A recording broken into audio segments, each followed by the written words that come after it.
That is what is an hard state. It doesn't mean a military run state.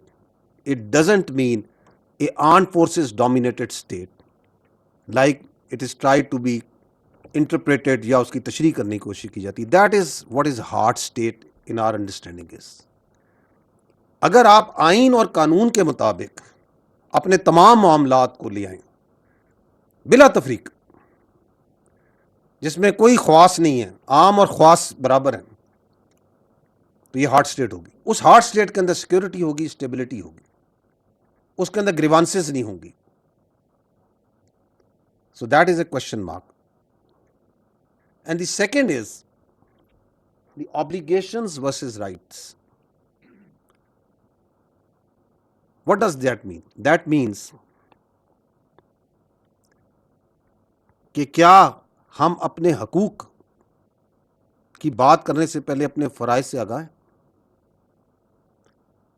We are all taking up grievances. उन grievances के पीछे कहीं पे नारे लगाए जा रहे हैं, कहीं पे आंस भी इकट्ठे किए उठाए जा रहे हैं. And they are all based on हकूक.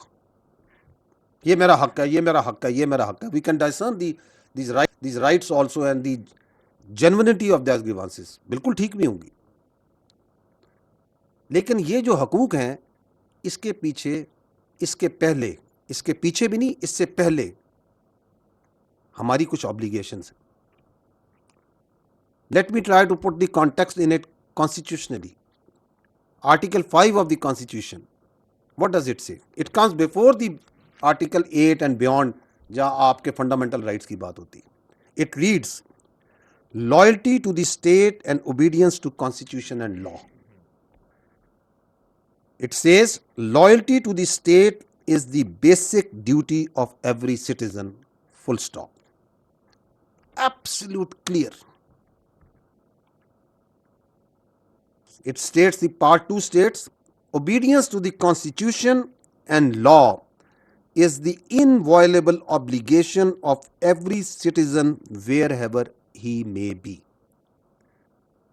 तो आइन आपका वाजे है कि हमारी सबकी बुनियादी कुछ ड्यूटीज़ हैं, कुछ जिम्मेदारियां हैं, और वो क्या है कि we need to be loyal to the state.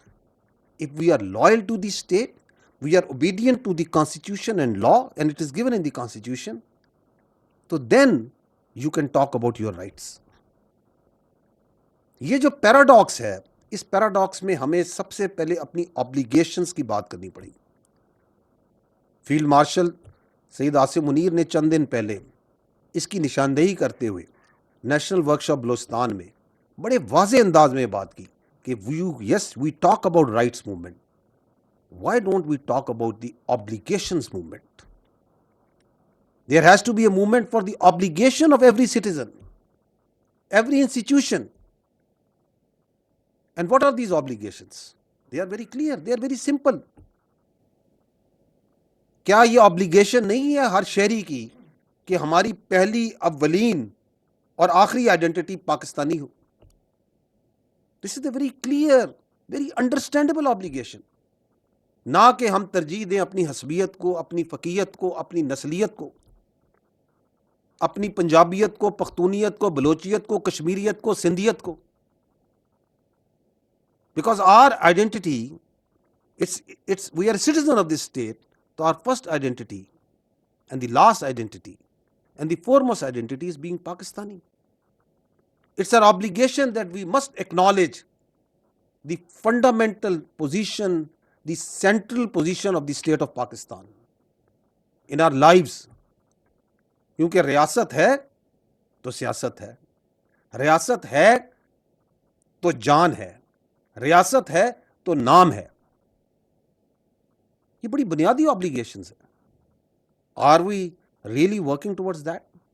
Let's think about it. Because जब हम इशू की बात करते हैं तो आगे जो मैं बात करूंगा, these are the two fundamental things from which all this security, stability, terrorism, grievances, rights, everything इन दोनों चीज़ों से जन्म लेती है.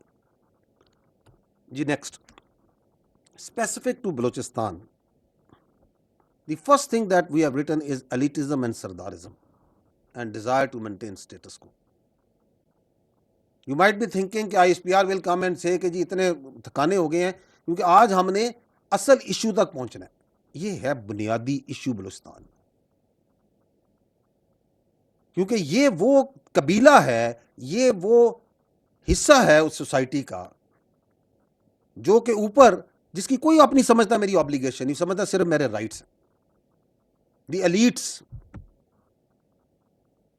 The sardars, part of them, I'm not talking about all of them, who think कि ये जो स्टेटस को है दिस मस्ट बी मेंटेन्ड, वो स्टेटस को जो 1947 और उससे पहले से भी चला आ रहा है। और वो स्टेटस को क्या है? वो स्टेटस को ये है कि गरीब का बच्चा, नॉर्मल सिटीजन, पढ़े ना, तरक्की ना करे, वो इंजीनियर ना बने, डॉक्टर ना बने, फौज में ना जाए, इकोनॉमिस्ट ना बने, एग्रीकल्चरिस्ट ना बने, कारोबार ना करे, कुछ ना करे। क्यों? वो मेरा गुलाम रहे, वो मेरी जमियादों का ड्राइवर चले, वो मेरी मलेशिया में क्लशन को उठाए, वो मेरा गार्ड बन के आगे पीछे फिरे, क्योंकि मैं ख्वास हूं। I only have rights, I don't have any obligations. So they are the prime movers of this terrorism, because they are afraid. They are afraid that the times are changing.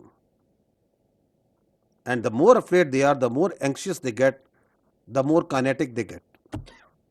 The second issue is the desire for appeasement. इसी से जुड़ा हुआ है कि हम गर्दी करवाएंगे, हम दहशतगर्दी के बारे में बात करेंगे, हम ये कहेंगे कि बलूचिस्तान तो हाथ से निकल रहा है, क्या हो रहा है, आए हमसे बात करें, टॉक विद अस, हमें अपीज करें, जिस तरह आप पहले करते आ रहे थे। No more, we don't want to talk to you, we'll talk with the actual stakeholder, which are the people of Balochistan. You are not the actual stakeholder. You are only stakeholder in your own personal and in your own family's fortune, not in the people of Balochistan. ये उन्हें problem है कि हमें क्यों नहीं appease किया जा रहा, हमारे आके पैरों का हाथ क्यों नहीं लगाया जा रहा, हमसे बात करें। क्योंकि उन्हें तो ये आदत है कि ये लेवीज की जो फोर्स है, ये मेरी सरदारी, मेरी जाती फोर्स है। Because what I am saying, what we are telling you is actually they have been manifesting that on ground. कि इसमें मेरा हिस्सा है, 1000 बंदा मेरा, 500 बंदा मेरा, 400 बंदा मेरा, आधे बंदों की तनख्वाह मेरे पास, बाकी जो 200, 400, 500 है वो मेरी और मेरे खानदान की हिफाजत के लिए गार्ड ड्यूटी करेगा। So if once you start turning that Balochistan levies into police force, so they have a problem. They have a big problem. उनको तो आदत है कि ये कारोबार के नाम पे, सो कॉल्ड ट्रेड के नाम पे हमने स्मगलिंग करनी है,